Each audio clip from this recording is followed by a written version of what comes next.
everyone, I'm Amanda from Mandy, Lynn Plans. Welcome back to another planner unboxing video. Today I have the A6 plans by Just Scribble to unbox with you. It came in this beautiful pink bubble mailer. And again, it is a 2-book system. So this is the A6 horizontal. And there was also a little envelope of goodies. Ooh, this is nice. I remember her mentioning adding a little something special. So we will get there whenever we take a look at the planners. But first, we have the same business card where you can shop at shopjustscribble.com, and the pencil and some other little writing utensils with scribble lines. These are so cute. And then this bonus 2025 transfer. I also grabbed my A5 horizontals where we can compare the two sizes if you're undecided about whether or not you want to try the A6 or the A5 horizontal. There is also an A5 vertical. If horizontal spreads aren't your jam, you can go ahead and watch that unboxing video that I posted last week. So the covers are very neutral. They are a tan with a little bit of texture. The front says Plans, 2025 Horizontal, Volume 2. This one is Volume 1. It has rose gold embossed scripts. We have Volume 1 and Volume 2. And then on the back, designed by Just Scribble. Let's take a look at Volume 1. This will have January to June, and then Volume 2 has July to December. So opening it up here, we have the one with my plans and a spot for your key. Then we have the yearly spread.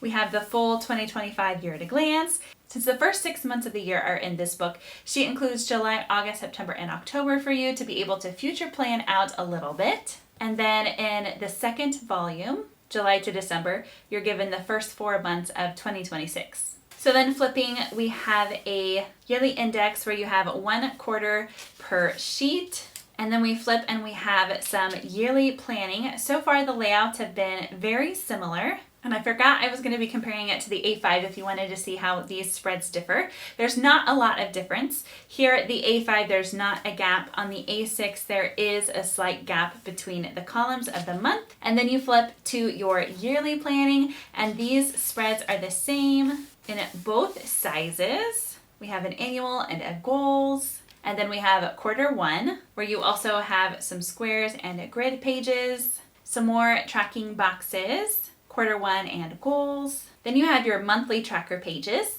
And this is where you start to see just a slight difference in how this spread is laid out.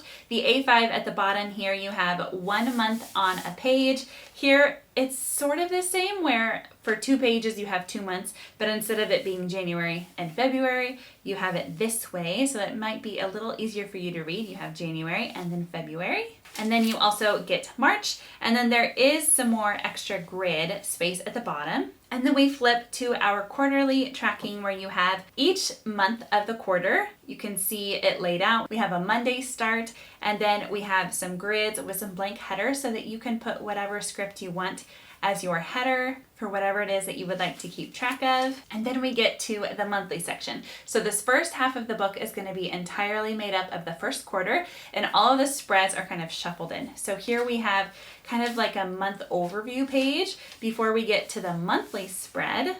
We have a very minimalist design here. We have just 01, January 2025. We have a Monday start calendar.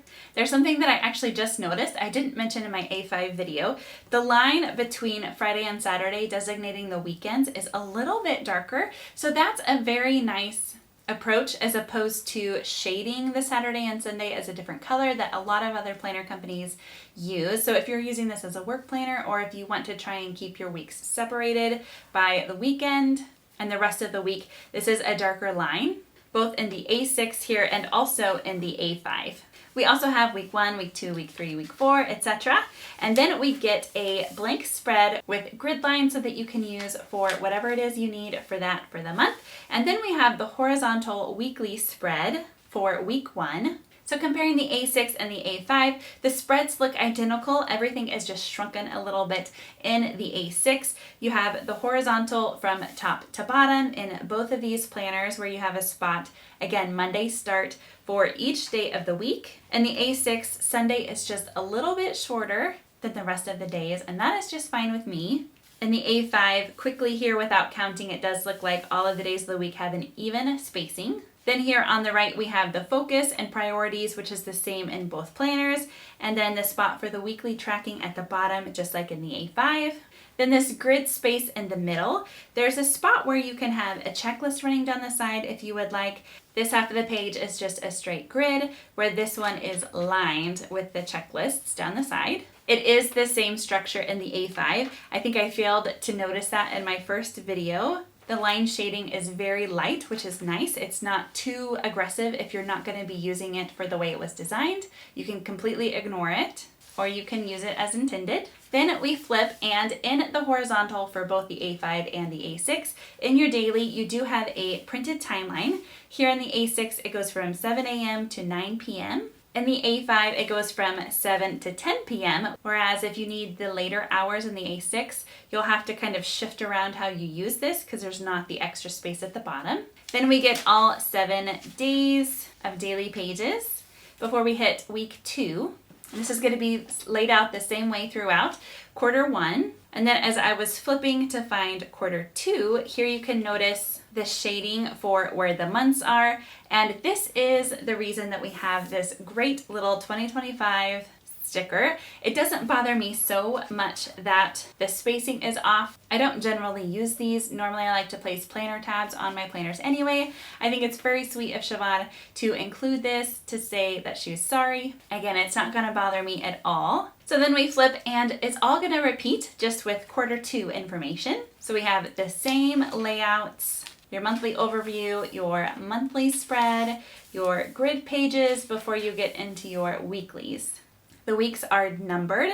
If you think of your weeks as 1 to 52, this is week 14, which is March 31st to April 6th. And it's going to continue this way throughout the planner. And then there are some grid pages in the back after we have our June recap, a quarter 2 recap, and then the blank pages start on page 339 and go until 381, which is the same page numbers as the A5. Then we have to be continued, and you have your second book for quarter 3 and quarter 4, July to December. Let me know what you think of Plans by Just Scribble down in the comments. Have you already ordered? Are you still waiting on yours? Let me know. I'm excited to test it out for myself for 2025. Let me know how you are using yours so I can get some ideas. As always, thank you so much for watching. Until next time.